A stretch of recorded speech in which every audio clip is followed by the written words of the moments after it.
तो दोस्तों, भोजपुरी स्टार खेसारी लाल का राइटर अखिलेश कश्यप द्वारा गरीबों को ठंड के समय साल बांटते हुए नजर आ रहे हैं। इस वीडियो में आप लोग देख सकते हैं, जो कि यह वीडियो सोशल मीडिया इंस्टाग्राम पर बहुत तेजी से वायरल चल रहा है। आप लोग इस वीडियो को पूरा देख सकते हैं। धन्यवाद, थैंक यू।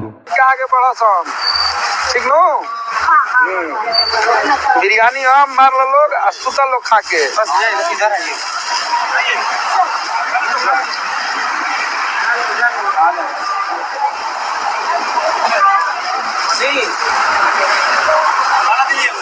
कंबल दे दो।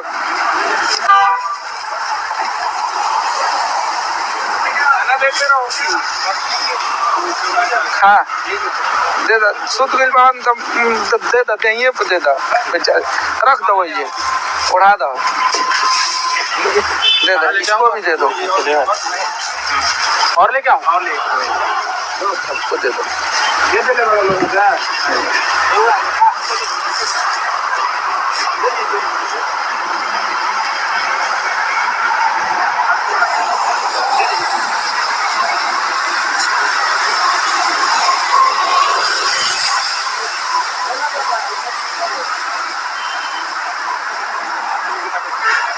इनको के को दे दो। हाँ दे, कंबल भी दे दो।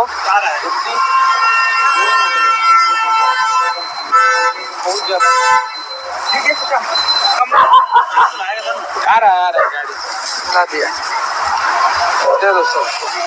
इन लोग को भी जगह दो ना।